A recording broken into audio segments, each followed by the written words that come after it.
This is a podcast which does not shy away from difficult and vulnerable topics. The content is of an adult nature and we do swear at times.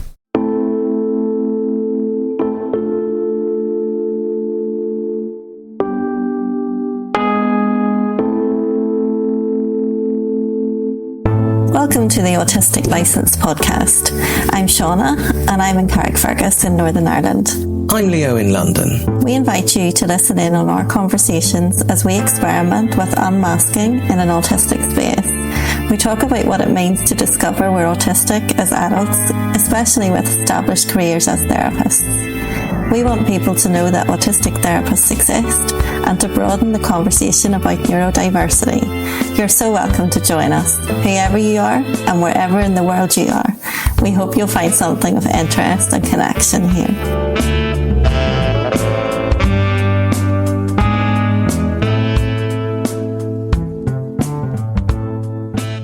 We talked about Autscape before, haven't we? We must have mentioned it because I don't know. Probably referenced the fact that you went last year. So what it is... Don't think we would. Anyway, do we not? okay. Well, that's why you were in England and we've talked about that. Maybe not. I don't know. It wasn't why I was in England. When I was in England last year, I did it for like 3 days of my 3-week trip. Okay.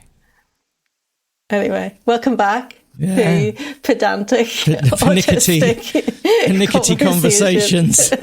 Neurotypical. Leo was at Autscape a few days ago. Yeah. What is Autscape? Explain what is Autscape? So Autscape, is. it's called a conference, and literally speaking, it is a conference because I looked up what that meant, which is just a gathering of people with some shared interest, usually over several days. And that is what it was. But what we think of when we think of conference is we think of an audience of people in a hall and a lectern and various people giving various talks. And that was part of it. That definitely is part of it. But there's lots and lots of other activities there. And what it really is an autistic... We've talked about your house being an autistic space and revisiting it and being in an autistic space. Well, this is this multiplied into the lives of 250 odd people over 4 days at a conference centre in the countryside in the middle of England.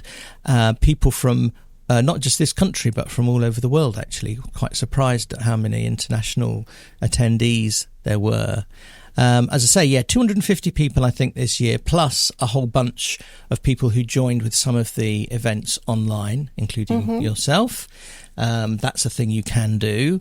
And the thing for me was, as I said, just being in a space with no expectations on anybody. That's how I've been summing it up.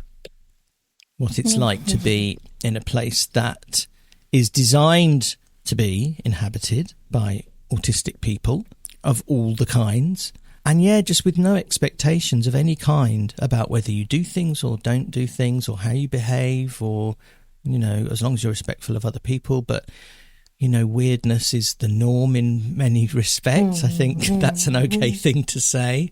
What would be considered that in the neurotypical world. So it was very much what I experienced was a retreat. It was a retreat into an enormous, all-encompassing autistic space. And I want the world to be like that all the time. And I think probably a lot of people would say that, having been in an environment where, how we are is just completely the norm. And a very inconsistent norm, obviously. But that's also part of it. The expectation of consistency isn't there either. And although there were lots and lots of activities and talks, lots of things going on, like creative, crafty things go on, arty things go on, academic-y things go on, shows, talks, workshops, lots and lots and lots. And obviously participating in any of them or even any part of them is always optional. And I found myself doing quite a lot of stuff, but actually when I look back on it, it's not how I was experiencing it at the time on purpose. But I actually didn't speak very much for the 4 days. Most of the time, I was not necessarily by myself, but sometimes in company, but not necessarily talking. I had a number of really lovely conversations with people I didn't know, and that was great. But also a lot of time just in my own space at the same time as being in other people's space. So a lovely thing. It really resonated with what we've talked about many times, the idea of parallel play, where you'll be doing things in the same space, but often completely independently, often without any kind of verbal communication, but the presence is the important thing. And it's different to doing self-directed things on your own. That's really valuable.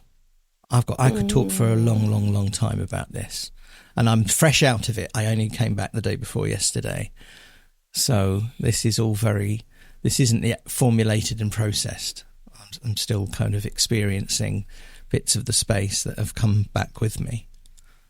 It's lovely because the more that you get into speaking like that, then the more layers kind of come out than what you might have said at the beginning when I said, what's Autscape? Tell us about Autscape.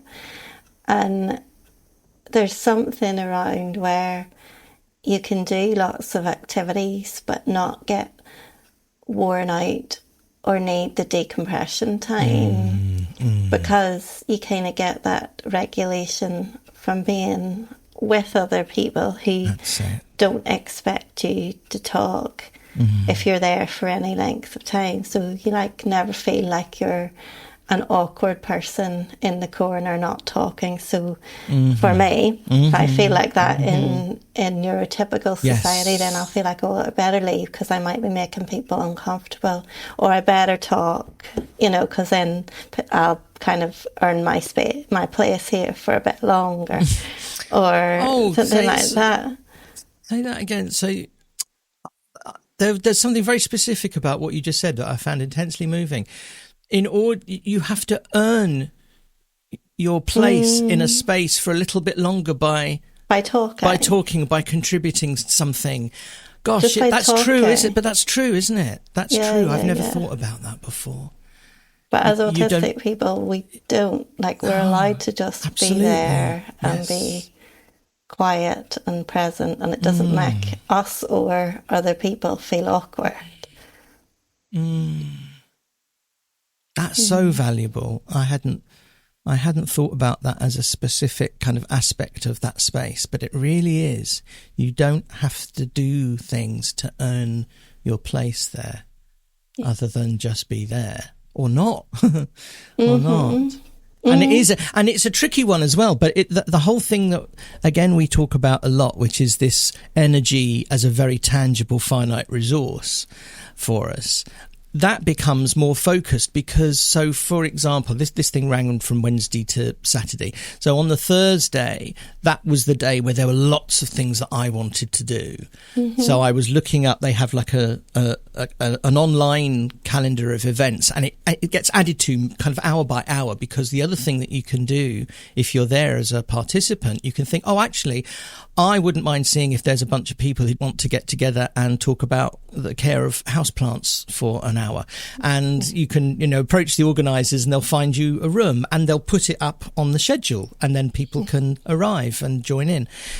So that's kind of ever changing. And suddenly I might see something that I was going to maybe rest for that couple of hours, but actually I'd really like to go and do that thing. And it makes it very, very tangible to think, okay, I'm dealing with my own limited amount of spoons here. If I do all of these things, I know that I'm going to really feel depleted, but it'll be worth it, or it won't. Or not. But you can make those decisions in the real world, but in the real world, in the outside, I don't know, what do we call it? In the neurotypical world, the world outside Autscape, that you still can do those deals in your head, but they also involve the expectations of other people. Yes. So you don't just factor in your energy, you factor in who you're going to disappoint, or who's going to think badly of you, or who you're going to let down if you don't go, etc., etc. And this, we don't have that. That doesn't exist in Autscape again. So it really is it's a simple piece of maths that I can do in my head. I can comfortably predict that I'll be this tired if I do go to that talk as well.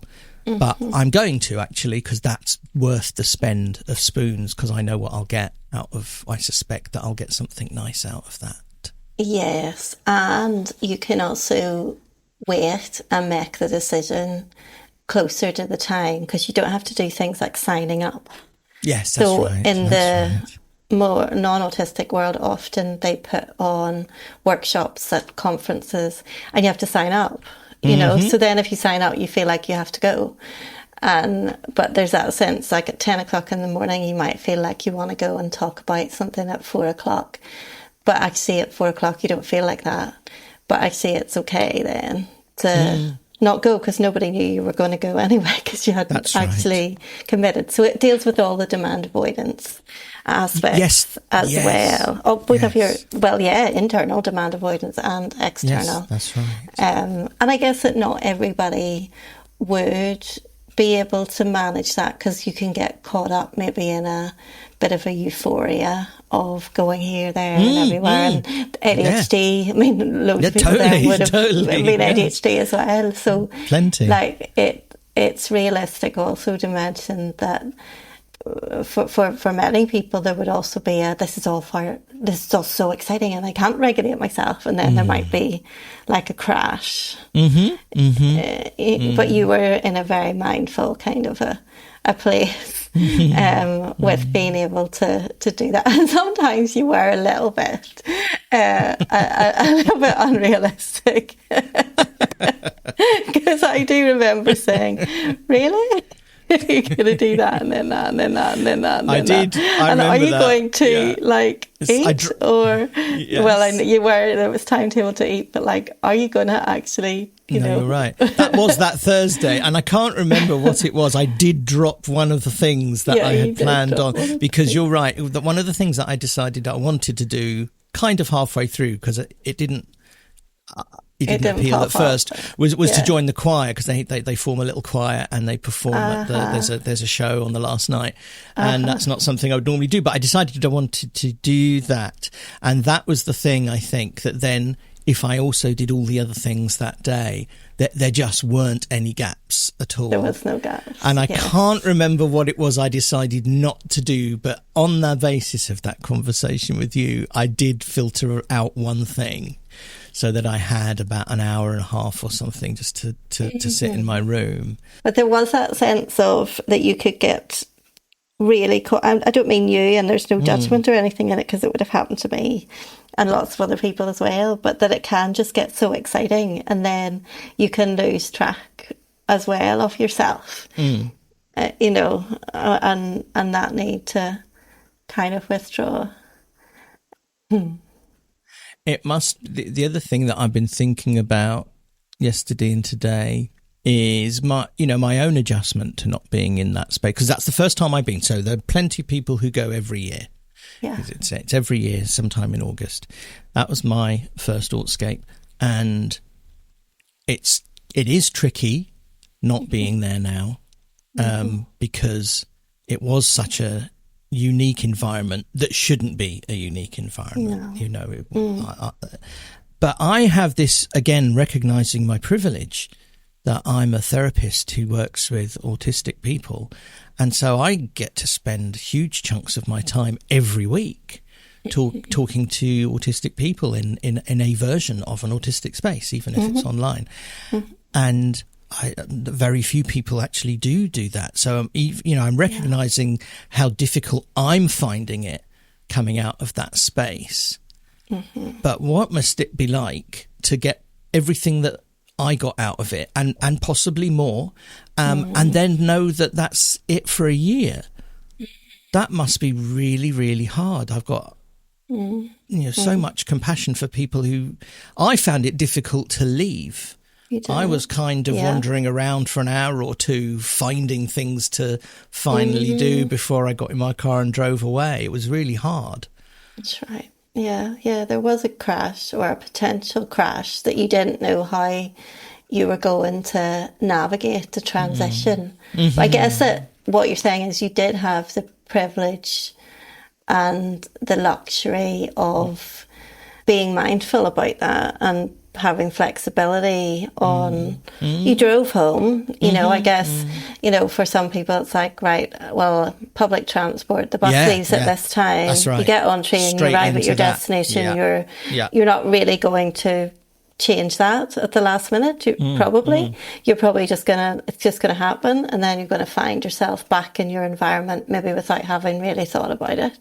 But I guess that we were talking about it the night before you had to leave, and then in the morning that you left, and how you were going to navigate that and make the transition from one place to another place, and able to kind of name that there would be a kind of a crash and how that felt, or there could be a crash and how that felt, and how to navigate that and be kind to yourself in that. And I do wonder, this is like making me think maybe, and I don't know, maybe there is such a thing within the event, maybe they do write something about this or say something about this. It would maybe be an idea, if they don't, to raise awareness about this, that there does need to be some thought given to transition. You know, like what they have, like I'm aware they have that after Comic-Con events. You know, there's a very realistic kind of depression hangover after those kind of events. So I wonder whether it wouldn't be an idea to kind of normalise that for people, that's a real thing. It's a phenomena. It's a phenomenon. It is phenomena. I don't know, that happen when you're in an environment such as that. You know. Yes, those are wise words. That's very good, and thank you. Because that would be incredibly useful. Maybe guidance, but maybe just the experience of other people. And this is a great opportunity for us, actually. If you've been to Autscape or any kind of similar space that it was interesting, maybe difficult, you know, to transition and leave, maybe we could talk about that. Maybe you could get in touch, autisticlicense@gmail.com or the contact form autisticlicense.com. And it would be really interesting to hear about how people navigate the transitions between spaces that are rare and very comfortable back into what they have to deal with, live in, outside of that for the majority of time. You know, what would you say to somebody who hadn't done anything like that before and was just about to, as I just did? And I suppose, yes, that expectation alone, just the fact it's going to be difficult, potentially difficult, to leave that space if it's something, especially if it's something you haven't experienced before. If I hadn't seen such riches, I could live with being poor, as the song says. Good link. But you know, that is so true, and I hadn't associated that quote with that experience, but that's exactly it. I didn't know what that felt like till a few days ago. I was really excited because I anticipated that it would be lovely to be in an autistic space with that many people. But actually, it was so much more. And at the risk of sounding hyperbolic in the immediate aftermath, I do think of it as life-changing. I do think that there are parts of me and my experience of the world that are different or enhanced. I haven't processed enough to be able to name them all. But the value of that space, the value of being completely self-directed, and the important part for me of that is that with no expectations. You were saying before about kind of, you know, overdoing it, crashing, and we were talking about, you know, the possibility of letting people down. That thing about signing up for there are one or two things that for practical reasons, you do need to sign up for an advance. But generally speaking, it is a just turn up to the thing that you fancy doing. And even if you have to leave, and that is said during like every event, if you need to leave at any point, that's fine. You wouldn't do that in the theatre, in any environment. You wouldn't just get up, or dinner party or whatever, you wouldn't just get up and leave, or if you did, it'd be a really big thing that people would notice and comment on. But again, that's part of that environment, is that you can do that because, you know, you might need to. So the thing I was thinking of, I felt totally okay about joining the little choir that was put together, because I knew that if it was uncomfortable, I could leave and never come back, and that would not be a big deal. There was an event, and I don't want to make it identifiable, but there was an event that had to drastically change at the last minute because a key person couldn't, for whatever reason, do it in the end. And it was just immediately adapted on the fly. Everybody accepted it without all the information. You know, nobody was saying, well, tell us why. You know, it didn't matter. There was a reason, and that was good enough. And people were looking after themselves, and the event went ahead in a quite a different shape, and it was fine. That would have been such a wrench for anybody outside of that environment. And okay, you're on so many different. Have I just? You've just glitched my brain, because there was already 4 tracks running, and now you take on into another one. Okay, so I'll sit back while you unthread that. I have to stop you before there's an actual literal crash, because there's just they're all stopped at different level crossings. Okay, so, I will make. Okay, so I think I'm going to work backwards. Thank you. I the appreciate thing it. that you were just talking about there now, like it's often said that we're not flexible. But actually, we can. If somebody says at the last one, I can't do that, we don't spend ages questioning it or whatever. Like, we just adapt. We just change it into what it needs to be. And I think that often happens with our therapy sessions too. You know, if somebody can't come, or they need to go online, or some kind of adaptation, they thought that something was going to be, then it wasn't going to be, or I don't know. That's the kind of a minor point. But I'm thinking about how, like, why is there not permission to leave during events if you need to? Because the speaker's ego would feel like, oh no, they're leaving because they don't like me. Instead of like, get over yourself. The person's leaving because they're overwhelmed, or they need the toilet, or they this. Right. But because we protect the speaker, we all have to stay, and we all have to be uncomfortable, even though it's got nothing to do with them, but they take it. And like all of the, you know, the signing up, the online, keep your video camera on, don't turn it off, and all of that stuff that would never happen in an autistic space. It's all to do with the egos of the people putting it on, and not to do with the participants and the people who have actually paid to be there and are choosing to put themselves in a place to benefit. So those are those 2 traits. Okay, lift up the level crossing, and those traits can go through. Okay, and then back to the thing before that. Right, well, one of the things before that was that we were talking about the transition, and I was thinking, what was it like for me? Because when Lana and I went, obviously we were together, and we had booked to go on one of the buses that Autscape very kindly put on, buses that'll take you from the conference centre to the train station, and then people go on their onward journey. So we had booked to go on a bus. You have to, obviously, for space, and they run them maybe every half an hour. And we had a planned time to leave and a planned train to get to go where we were going next, and we were going to whatever our next thing was. But I think the difference was I was with somebody. you know, so there was a shared experience. I arrived with somebody, I went through it with somebody, I left with somebody, and went to the next thing with somebody.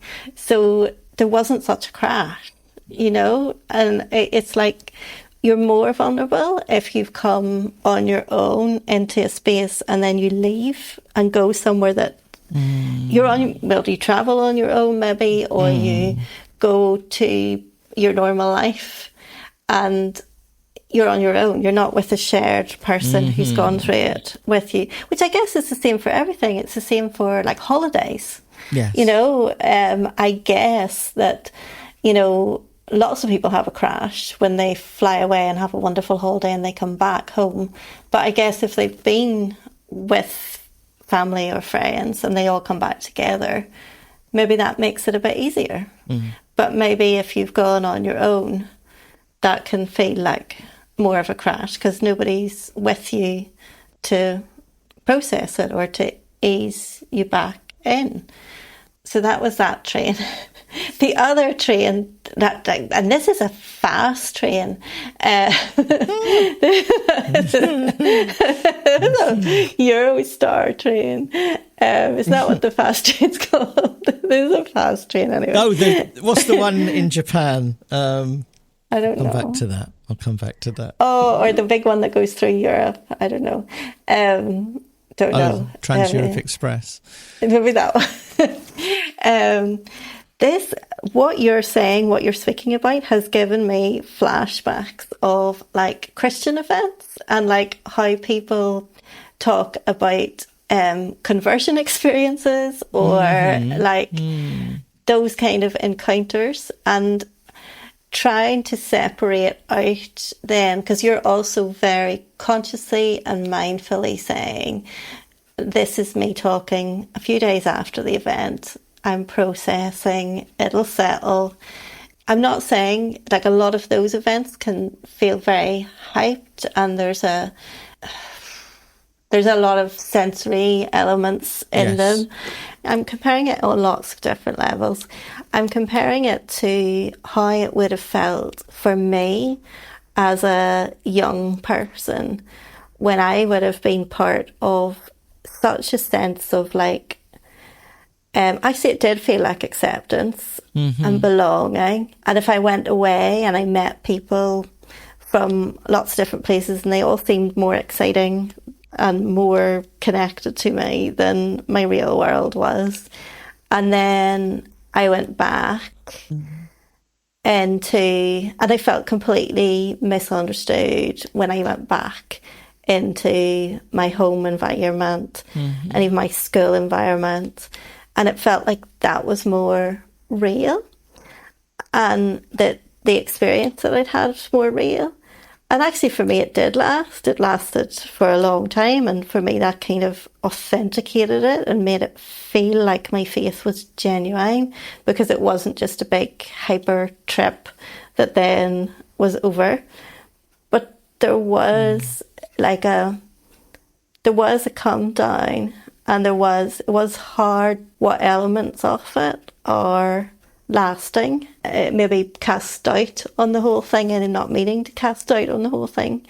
But it reminds me, maybe it's the same as Comic-Con, maybe it's the same as going to a concert, maybe it's the same as performing on a world stage. It's feel something.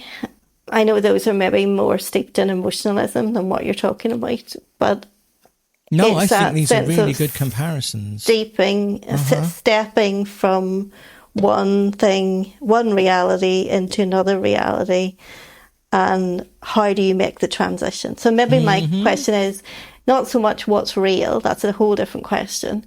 It's how do I make the transition from there to there? Yes. The version of that always comes to my mind is people who work on films or plays, so actors and the surrounding crew around that, because they are brought together in a very intense way, sometimes for a very long period of time, and then it's over. And of course bands break up, but bands generally are ongoing entities, and they may have at the top end they may have a world tour, and then it's over and there's all that transition, but they're probably going to do it again with the same bunch of people. Whereas an ensemble cast that comes together to put on a play, Yes. They're going to have very intense relationships. They're going to have that huge burst of creativity and camaraderie that you're talking about, but then it's going to permanently end. Yes. And that, I think, that's a better comparison somehow. It's a really good comparison, yeah. Because that's not my world and I've never done that. But I've often thought about how difficult that must be. And then here is an example that does feel comparable, even though maybe it's not as intense. And as I say, there's more choice. Again, it's completely self-directed when you're at Autscape, whereas in a play you've got a director and a script, etc., etc. But just in terms of that group of people coming together and then just disbanding again. And that actually comes back to something that was emphasised in my psychotherapy training over and over again, was endings. How important endings are, which is good stuff to talk about when you're talking about being prepared for transitions that we know might be difficult. I remember on the first day of training, which was going to be for like 5 years, and the person in charge saying, and immediately talking about, well, in this long, you'll never meet each other. You know, this will end. Not that you'll never meet each other again, but this group will die at this point, and that will be the end. Like from day one, that was really. I mean, it was depressing, but it was also very kind of useful to bear in mind the transitory nature, well, of all things, really. But and therapy relationships, healthy therapy relationships are working towards an end from the beginning that they start. Like, what will it be like when you no longer want or need to see me anymore? That's actually one of the that's a question that I pose in session 1 is how will we know when we're done? And that obviously brings up the subject of ending, but also brings up what are we here for? And those are related. Again, there is purpose to of Autscape's existence. I've just become very sad. Just thinking about that, we're talking kind of very separately about transitions and endings, but actually that lands every now and then. And also it depends on what you're bringing with you when you arrive. So I'm not suggesting that you disclose everything you were bringing with you when you arrived. I'm just making the point that everybody's different in terms of how they arrive at anything. So, you know, for some people, they need some kind of a breakthrough psychologically, or they just need a break. They desperately need a break. They desperately need to have a good time, a nice time, a relaxing time. They need to connect with people. They need certain types of nurture. For other people, it might be, you know, these are my friends. I see them every year. And just coming back together again, and we're just going to kick back and hang out. And that will be profound in different ways and meaningful in different ways. And I guess it's the same for people who have any experience or go anywhere. For some people, it feels like a really meaningful thing right from the get-go. They look forward to it. They go. They need something out of it. You know, anybody that goes on a retreat, I guess, or anything like that, it's going to be different depending on how you arrive. And also for someone who's going on their own, I guess that can be intensified as well, because maybe you've had more time to contemplate. And I know autistic people are different, and maybe we tend to be more comfortable, some of us, doing things on our own anyway. But the potential of it becoming something really meaningful could be heightened for some people in some scenarios rather than others. I don't think that for Lana and me it had that kind of waiting with a heaviness going into it. Although we had a similar experience to you in the sense of just being in that environment and being able to just be how we were. And it was quite similar to you in terms of not talking to very many people, but being comfortable to be wherever we wanted to be. But it didn't feel like it had the same kind of life-changing or transformative effects psychologically. No, And I've thought about that. Sorry. I finished. I've thought about that because and in fact, I think I've mentioned this in a conversation with you since, but the difference of your experience with Lana and mine, apart from the fact that you were with each other and I was on my own, it wasn't that actually. It was that you'd come from an autistic space into another one and then back to your original one. Your house, as I've mentioned on this podcast many times, is an autistic space. And that's part of what I get so much from being there. Whereas not that many people live in one, and that was probably a bigger ingredient in informing the profundity of what I experienced there, was that it's something I don't get to experience all the time, rarely. And also there is something about it being the first time, and I've only just made sense of why so many of the events that were there, they were curious to know how many people and who, was here for the first time. This was their first Autscape. And kind of, I made sense of that is something you'd ask, because you'd say, oh, well, that's, how lovely is that this must be really exciting, etc., etc. But actually, you go there with either lots of expectations that then may or may not get confounded, or perhaps like me, very few expectations, and we'll just see what it's like. But once you've been, you'll never have that feeling again. When you go again, you'll always be going again, and you'll know something of what you're letting. So that there'll still, I would imagine, be lots of anticipation, but it'll be much better informed anticipation, and that makes a difference. Not a better or worse difference, just a difference. That the one-off thing that you get to experience with anything is the first time. And I can see why then, having been in that environment before and knowing how special it is, what a kind of vicarious thrill it must be to look at somebody and say, have you, find out that they hadn't been there before, because you'd be able to recapture what that was like for you. Well, yeah, but it might not be like that for everybody. No. It might not be like... But I did notice that there was curiosity about who was there for the first time, and that it was an excited curiosity. Yes. But can I also point out that when Lana and I went, just to point out again, that we didn't come from our autistic space to that autistic space, back to our autistic space. We were actually travelling, and we were in lots of neurotypical spaces, either side of it. So it was actually that kind of refreshing phase that we needed, and that we do actually do any time that we travel like that. We have lots of withdrawal times when it's just the two of us. And so we probably actually make that happen, that we do withdraw back into an autistic space when we've been in a neurotypical space. That we need to make that happen, because it's very difficult to just be constantly in a neurotypical space. It's interesting, because I have had some very contained and not very long times with non-autistic people, interactions with non-autistic people in the non-autistic world recently. Like literally just in the last week I'm talking about. And something about how I am at the minute, or the reflective space that I'm in or something, I've been really watching myself and noticing how much they take out of me. And I'm really just talking, well, it's not, there's no just or only about it. And I still can't find, I guess, let me say, passing rather than masking.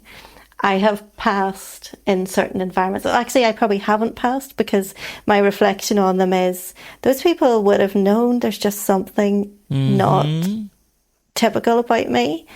Not that they would not like me or like be mean about me, but I think that the more time goes on, and definitely this summer when I've had a lot of space and been very much me and not had to go into very many neurotypical environments at all, and not even had to do things like take Lana to and from school, or like there just hasn't been very many. So it's been very autistic, I guess. It's been a luxury of that. And then looking at me in those environments and how much it still takes out of me just to do a 10-minute job with neurotypical people. Like just to have normal passing conversation, like just nice conversation with people who I've got a function to meet with, there's something to be achieved. I be nice to them, they be nice to me. We chat about things that are very predictable, and it all looks very pleasant. And I come away and I think, oh fuck, like that really wrecked me. I said this, that must have sounded a bit weird. I didn't know what to say then. I babbled. I said this, I did this, and not warranted the insecurity. The other person would not have, I don't think, been analysing and thinking, Shauna was really weird today. But noticing that in the past, that was just normal for like 8 hours a day. You know, when I was working and around people all the time and having to do social chit chat and navigate my way around people and situations and chat and be social in a neurotypical way.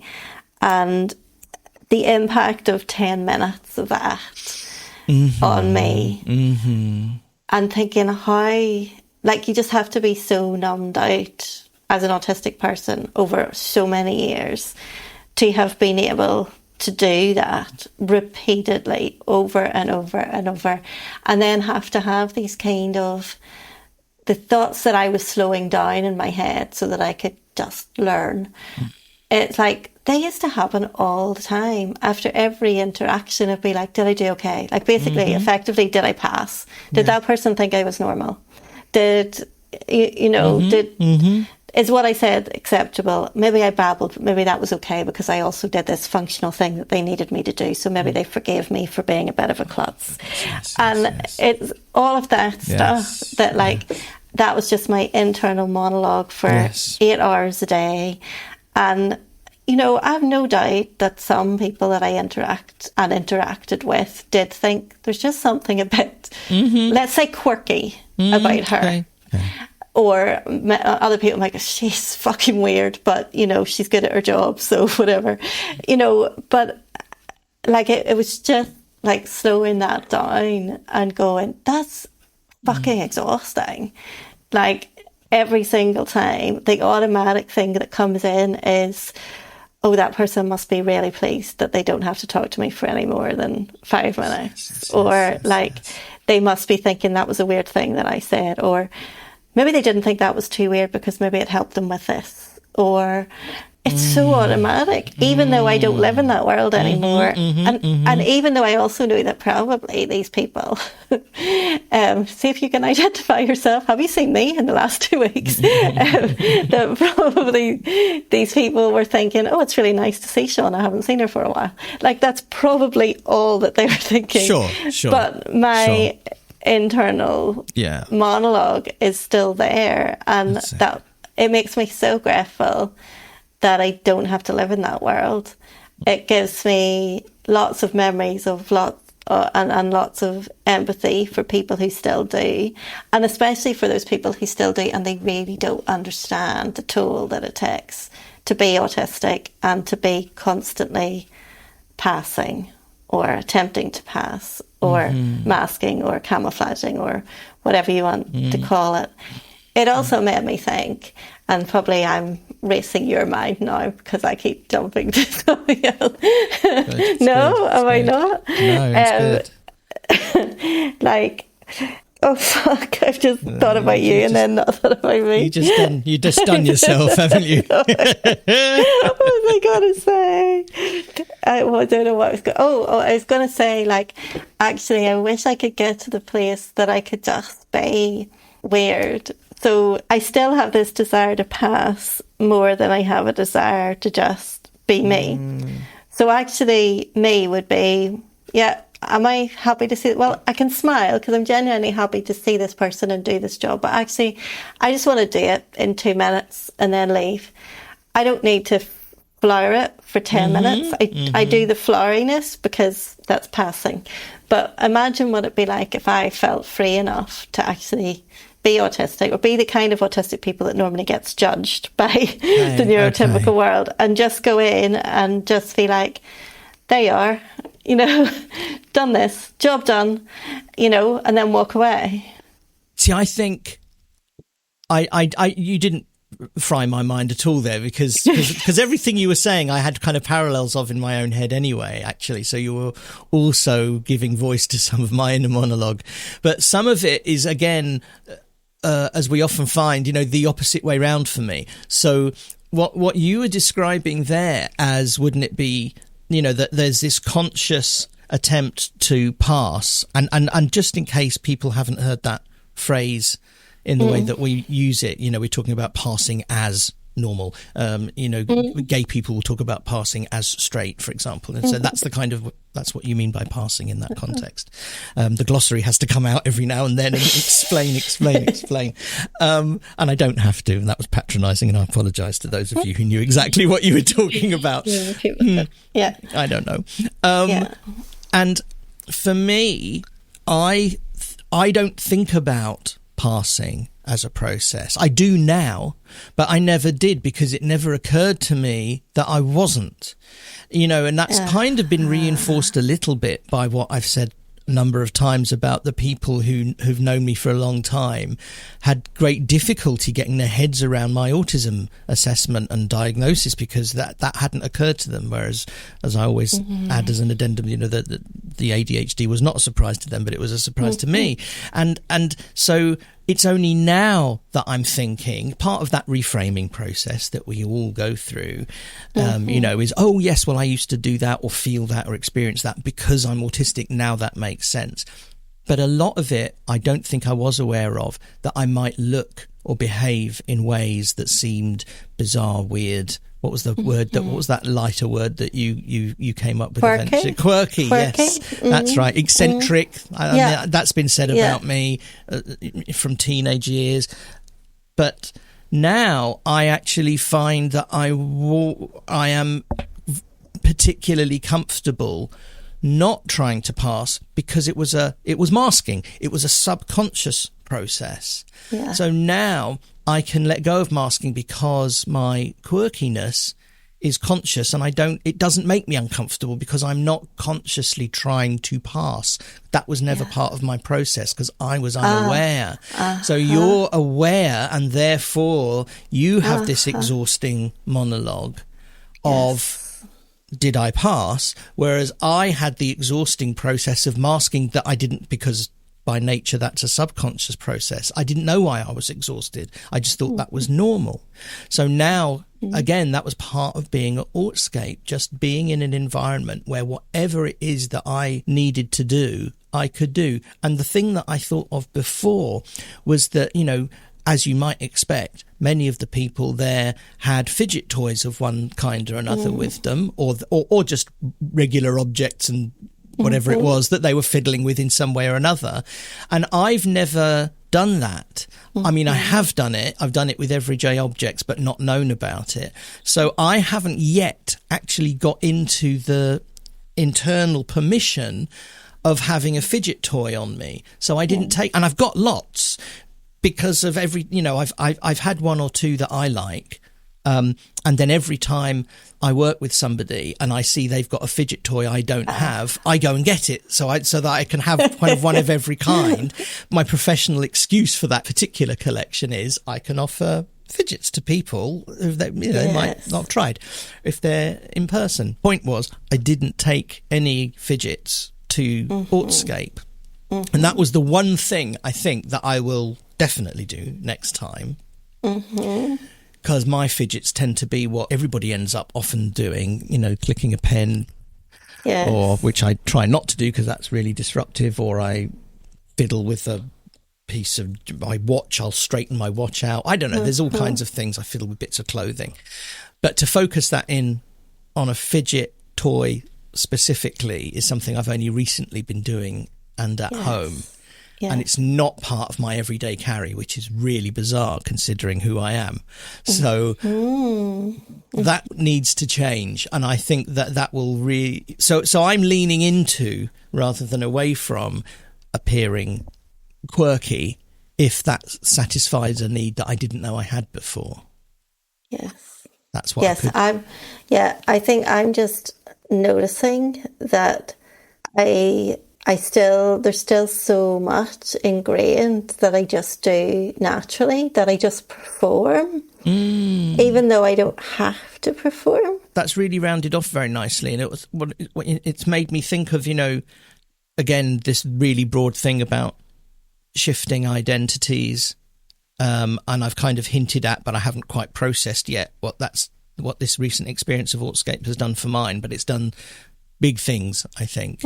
I do feel, there are profound changes in how I experience and want to experience life. And as I think, I'm happy to talk about that more as I process that.